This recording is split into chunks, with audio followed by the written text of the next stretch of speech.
اختتام ہفتہ پوری دنیا کی نظریں ایران پر مرکوز تھی، جس نے اعلانیہ جوابی کارروائی کرتے ہوئے اسرائیل پر بھرپور حملہ کیا اور یکم اپریل کو دمشق میں ایرانی سفارت خانے پر اسرائیلی حملے کا بظاہر حساب برابر کر دیا۔ اسرائیلی حملے میں پاسداران انقلاب کے لیڈر رضا زاہدی سمیت 12 افراد جاں بحق ہو گئے تھے۔ خطے کی تاریخ میں پہلی بار ایران نے اپنی سرزمین سے کئی ممالک کی سرحدیں عبور کر کے اسرائیل پر براہ راست حملہ کیا۔ نیو یارک ٹائمز کے مطابق تہران نے تل ابیب کی جانب 185 ڈرونز، 36 کروز میزائل اور 110 بیلسٹک میزائل فائر کیے، جبکہ اسرائیل نے بھی اپنا زبردست دفاع کیا۔ اسرائیلی میڈیا کا دعویٰ ہے اور عالمی میڈیا تصدیق کرتی ہے کہ ایران، عراق، شام اور اردن سے گزرنے والے متعدد ایرانی وار ہیڈز اسرائیل کا دفاعی حصار پار کرنے میں ناکام رہے، بلکہ 99% ایرانی میزائلوں نے اور ڈرونز کو اسرائیلی ڈیفنس سسٹم نے راستے میں ہی روک لیا، جبکہ امریکہ، برطانیہ، فرانس، اردن اور خطے کے دیگر ممالک نے متعدد ایرانی میزائلز اور ڈرونز مار گرائے۔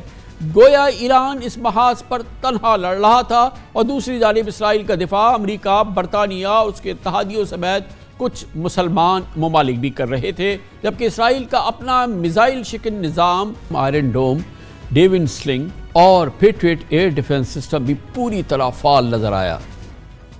بہرحال ایران کے منظم فضائی حملوں نے اسرائیل کے جدید دفاعی نظام کو چیلنج کیا۔ اگرچہ تہران کی تل ابیب کے خلاف کارروائی سے اسرائیل کو کسی قسم کا جانی نقصان تو نہیں پہنچا، لیکن خبریں ہیں کہ ایران کے میزائل اور ڈرونز مار گرانے کے لیے اسرائیل کو 1.35 کروڑ کے اخراجات برداشت کرنے پڑے۔ پاکستان سمیت دنیا بھر میں یہ بحث چھڑ گئی ہے کہ کیا ایران نے محض ایک علامتی محاذ آرائی سے کام لیا ہے، کیونکہ ایران نے شام میں اپنے سفارت خانے پر حملے کے 2 ہفتے بعد اعلانیہ جوابی کارروائی کی، جبکہ تہران نے حملوں سے واشنگٹن کو بھی پیشگی آگاہ کر دیا تھا۔ بہرحال دونوں جانب سے جنگی خطرہ زائل ہونے کا تاثر سامنے آ رہا ہے۔ شاید یہی وجہ ہے کہ ایران اور اسرائیل کی جنگی صورتحال پر آج اقوام متحدہ کی سلامتی کونسل کا ہنگامی اجلاس رسمی کارروائی کے بعد بلا نتیجہ ملتوی کر دیا گیا۔ دفاعی لحاظ سے اور حربی لحاظ سے ایک بہت بڑی یہ کارروائی اور اس کی جوابی کارروائی یقیناً وہ لوگ جو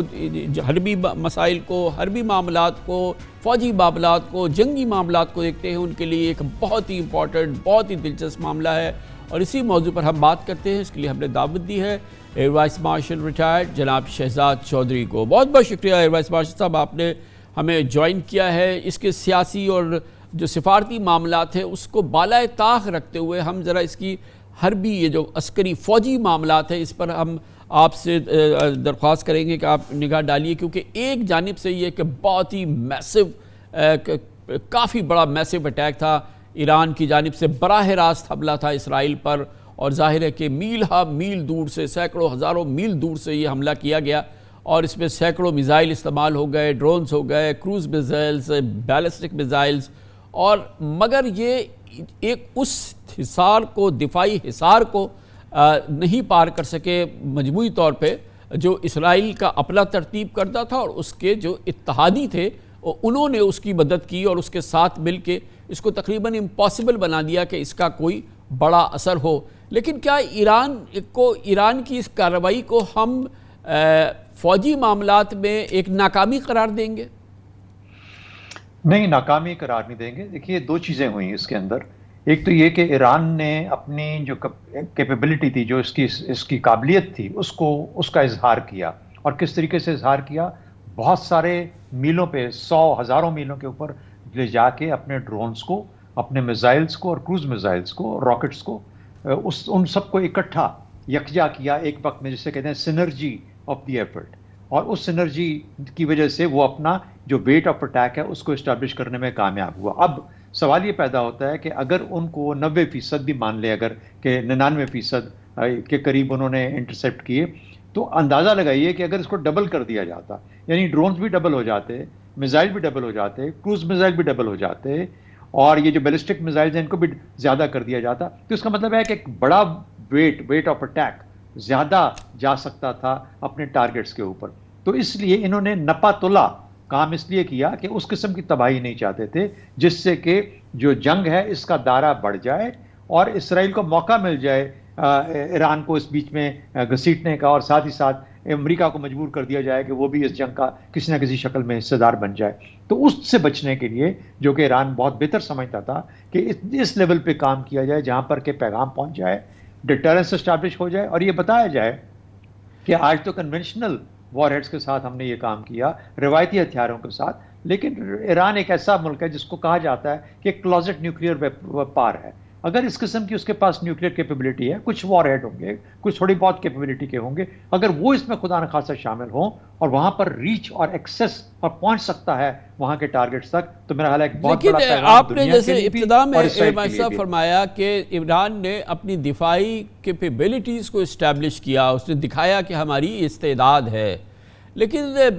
دفاعی استعداد کا اور دفاعی کیپیبلٹی کا سب سے پہلا عنصر یہی ہوتا ہے کہ وہ اپنے ہدف کو پہنچے اور ہدف کو ہٹ کرے اور اپنا اثر دکھائے کہ اس نے یہ کیا. لیکن جہاں پر یہ استعداد دکھانے کی کوشش کی گئی، وہاں پر اسرائیل نے اور اس کے اتحادیوں نے ثابت کیا کہ وہ اس قسم کی کسی بھی کارروائی کو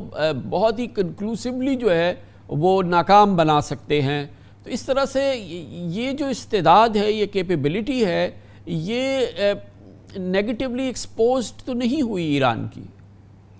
میں سمجھتا ہوں کہ اس میں پیغام شامل ہے. پیغام یہ ہے کہ اگر ڈرونز کو ڈبل کر دیا، جسے ایک لفظ استعمال ہوتا ہے ڈرونز کے آج کل استعمال اور اٹیک کے اندر، سوارمز کا مطلب ہوتا ہے ایک بہت بڑا جمگھٹا، ایک جمگھٹا لگا دیا جائے. اس کا مطلب ہوتا ہے کہ جو آپ کے ڈیفنسز ہیں، جس جگہ پہ آپ حملہ کرنے جا رہے ہیں، اگر وہ بہت زبردست طریقے سے بھی اس کا دفاع کیا گیا ہے الیکٹرانکلی، تو اس اسپیس کو سیچوریٹ کر دیا جائے. یعنی دشمن یہ نہ سمجھ پائے کہ ان میں سے میں نے کس کو مارنا ہے اور کتنے اس میں سے نکل جائیں گے. ایک اور اصطلاح ہمارے ہاں استعمال ہوتی ہے کہ ایک ڈٹرمنڈ افینسو جو ہوتا ہے، یعنی آپ بالکل شد و مت کے ساتھ جب آپ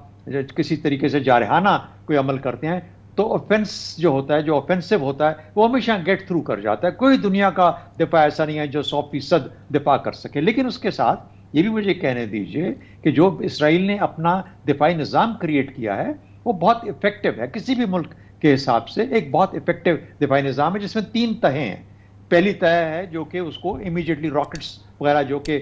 کبھی اس کو غزہ سے آتے ہیں، کبھی لیبنان سے آتے ہیں، اور ان کا دفاع بہت شارٹ ڈسٹنس ہوتے ہیں اور بہت جلدی اس پہ ریئیکشن کرنا پڑتا ہے. وہ کیا قابلیت بنائی جس کو آئرن ڈوم کہا جاتا ہے. آئرن ڈوم کے اندر کم از کم 70 کلومیٹر تک، 4 کلومیٹر سے 70 کلومیٹر تک وہ اس کا دفاع کر سکتا ہے. پھر اس سے اوپر لیئر ایک اور ہے جو کہ میڈیم آلٹیچیوڈ میڈیم رینج، جس کا مطلب ہے تقریباً کوئی 150 125 30 تک میل تک وہ اپنا دفاع کرے گا میڈیم آلٹیچیوڈ تک. وہ والے میزائلز ہیں جو کہ دور رینج سے مارے جائیں، جس کے اندر بیلسٹک میزائل ہیں، جس کے اندر کروز میزائلز وغیرہ ہیں، اس قسم کی چیزیں ہیں. پھر ڈرونز، اور ان سب سے بڑھ کے، اور یہ ڈرونز وغیرہ کا معاملہ اور جو باقی یہ چیزیں 300 کلومیٹر تک بھی مار کرتی ہیں. ایرو 2 ایرو 3 کا اس میں ذکر ہوا. لیکن اس سے بھی بڑھ کے، اس سے بھی دور، یعنی اس سے کافی دور، جس طریقے سے کہ ابھی ایران نے جب چھوڑا اپنے ان تمام ہتھیاروں کو جب لانچ کیا، تو کم از کم 45 منٹ اور زیادہ سے زیادہ 4 سے 5 گھنٹے تک کا سفر تھا. ڈرونز بہت سلو سپیڈ پہ چلتے ہیں اور فاصلہ بہت زیادہ تھا. جتنا لمبا ٹریک ہوگا، یعنی ان کا سفر ہوگا، اتنے موقع زیادہ ملیں گے بیچ میں لوگوں کو اس کو انٹرسیپٹ کرنے کے. اس میں جہاز بھی شامل ہیں، اس میں میزائل بھی شامل ہیں، اس میں وہ قومیں بھی شامل ہیں جو کہ اپنے دفاع کرنے والے کی مدد کرنا چاہتے ہیں. جس طرح آپ نے برطانیہ، امریکہ اور جارڈن اور فرانس کا ذکر کیا، تو ان کے ایسٹس ان کے رستے میں مختلف جگہوں پہ آلریڈی متعین تھے جو کہ ہوا میں اڑ کے ان کو انٹرسیپٹ کر سکتے تھے. لیکن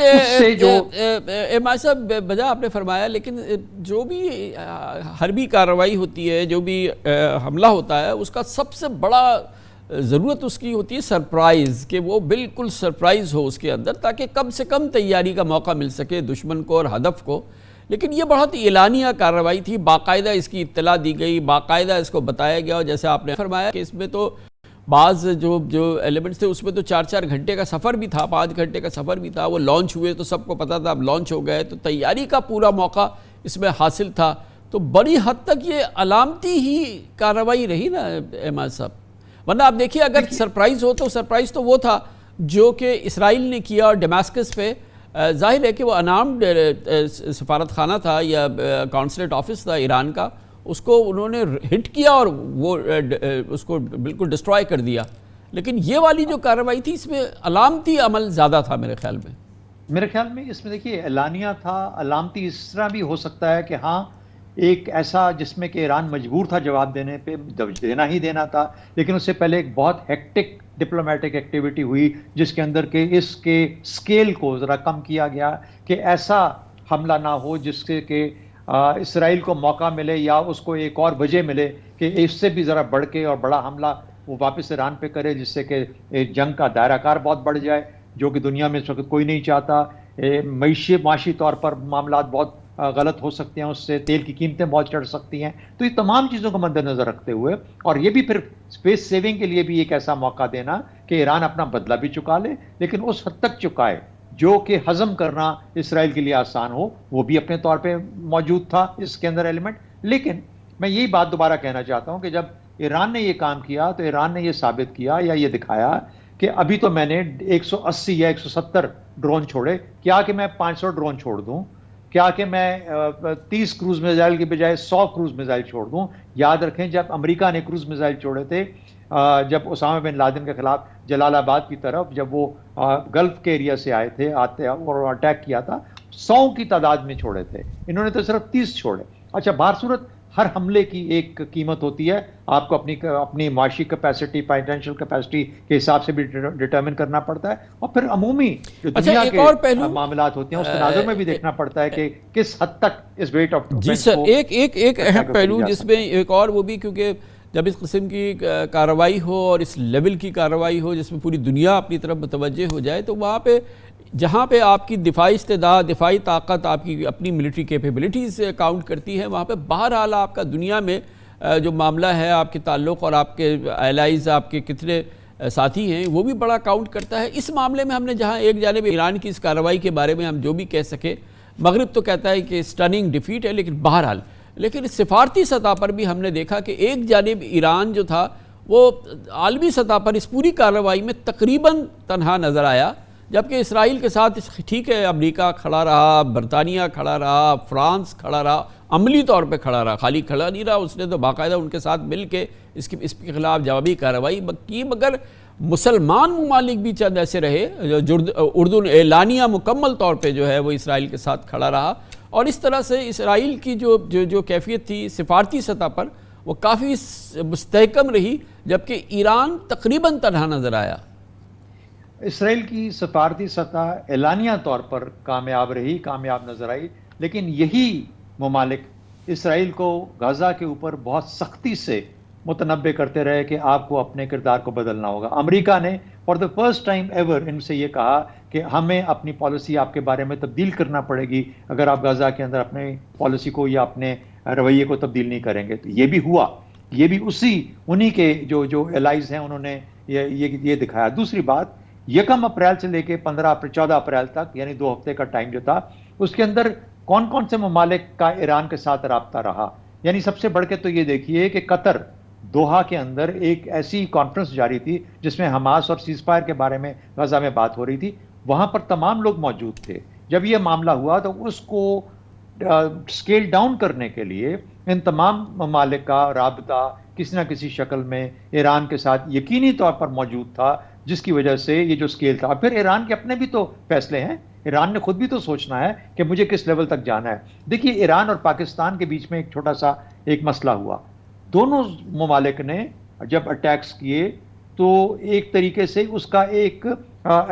جواز بھی بعد میں بتایا دونوں اطراف سے کہ ہاں یہ ایسے لوگ تھے جو کہ پاکستان کے بھی قانون کے خلاف کام کر رہے تھے جب پاکستان پہ حملہ ہوا، اور انہوں نے کہا کہ ایلینز تھے، یہ غیر ملکی تھے جن پہ حملہ ہوا۔ تو کہنے کا مطلب یہ ہے کہ آج کل کی دنیا میں، آج کل جب روایتی جنگوں کے حساب سے ہم کانٹیکس دیکھتے ہیں تو تباہی کا اتنا بڑا اس کا پیش خیمہ یا منظرنامہ ہو سکتا ہے کہ اس کو بچانے کے لیے ایک لوور لیول پہ ٹیمپر کرنا پڑتا ہے اپنے مشن کے طریقے کو اور اپنے ہتھیاروں کے استعمال کو، تاکہ اس سے بہت بڑی جنگ کا کوئی خطرہ نہ پیدا ہو جائے۔ بڑی نوازش، بہت بہت شکریہ وائس مارشل ریٹائرڈ جناب شہزاد چودھری ہمارے ساتھ موجود تھے۔ کمرشل بریک، اس کے بعد ذکر کریں گے پاکستان کی معیشت کے حوالے سے بہت عمدہ یہ ہفتہ ہے، بہت ضروری ہفتہ بھی ہے۔ ایک جانب پاکستان کا وفد وزیر خزانہ کی سربراہی میں واشنگٹن پہنچ گیا ہے، IMF سے مذاکرات کا آغاز ہونا ہے نئے پروگرام کے لیے، 3 سال کا $8 ارب کا پروگرام، ایکسٹینڈڈ فنڈ فیسلٹی پاکستان کو چاہیے پاکستان کی معاشی استحکام کے لیے، اس میں مضبوطی لانے کے لیے۔ یہ ایک بہت ہی کلیدی قدم ہے جس کا اب آغاز ہو رہا ہے، اور یقیناً یہ ہوتا ہے تو یہ پاکستان کی معیشت کے لیے بہت عمدہ ہوگا۔ اور اسی دوران بارہا ہم سنتے رہے کہ پاکستان میں مغرب مشرق وسطیٰ کی بڑی سرمایہ کاری، سعودی عرب کی سرمایہ کاری آ رہی ہے، اب اس کا بھی عملی آغاز ہو گیا ہے۔ آج سعودی عرب سے ایک بہت ہی ہائی پاورڈ وفد وزیر خارجہ کی سربراہی میں پاکستان پہنچا ہے۔ کابینہ کے کئی اہم وزراء اس میں شامل ہیں۔ $5 ارب کی ابتدائی سرمایہ کاری سعودی عرب پاکستان میں کرنے کا یہ عملی آغاز کر رہا ہے۔ اس کی بات کرتے ہیں چھوٹے سے وقفے کے بعد۔